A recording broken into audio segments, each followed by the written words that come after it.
Okay, welcome back. I hope you've had a stellar time learning about derivatives at home.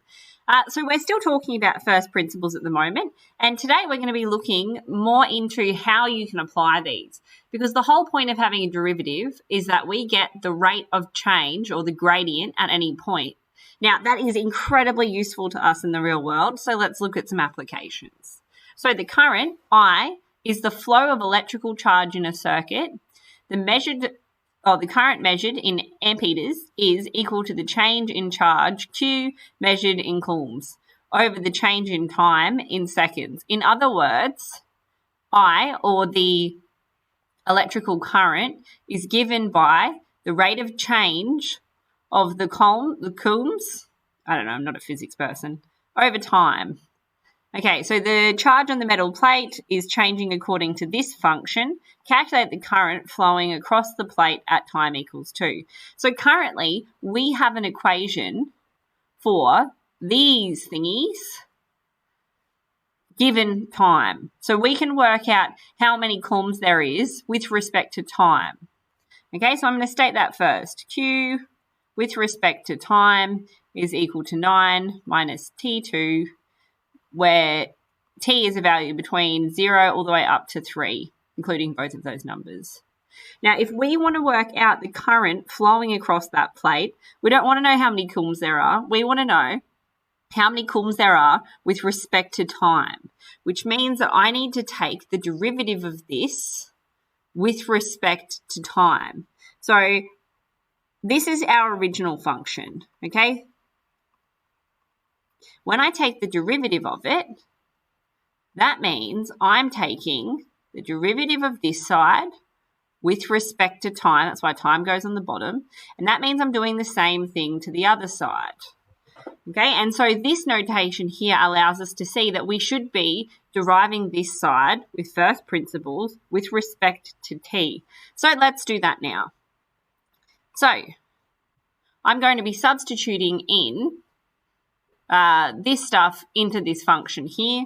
First thing I'm going to do is I'm going to work out an expression for f of x plus h. So that will become 9 minus x plus h squared. Now, particularly in class, I've seen a lot of people not putting the bracket around just the letter. So the letter is the one where we put the bracket and we replace it with what we've got. Okay, so now I can expand that. 9 minus x squared. Remember that this is like saying x plus h, x plus h.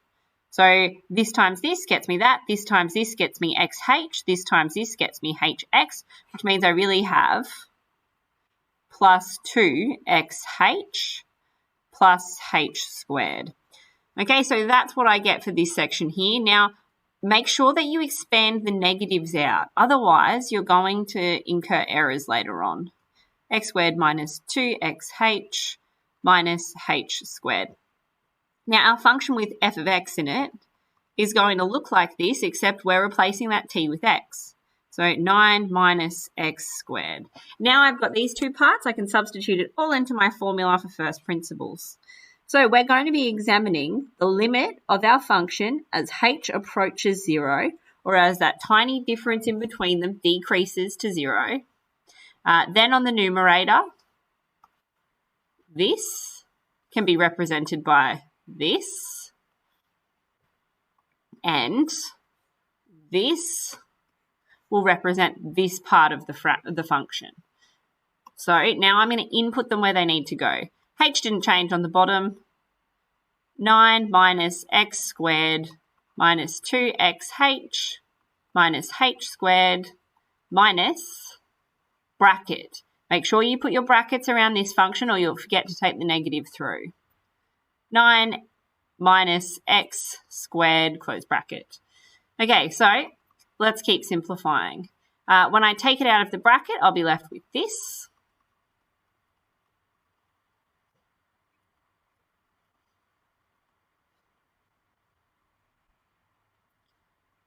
Which means that this one can be cancelled by this, and this one can be cancelled by that. So now all I'm left with is this stuff here. Now, to save myself some time in the next step, I'm going to factorize h out of this expression so that it allows me to cancel the next step. So this will be h on the outside, 2x minus h all over h. And you'll see if I expand that h back through, I'll get what I had on that numerator above. So these two things can cancel each other out. And now I can let h approach 0, which means that's going to knock this guy out. So all I'm really left with is minus 2x. So I can make my little statement now. Therefore, the limit as h approaches 0 for our function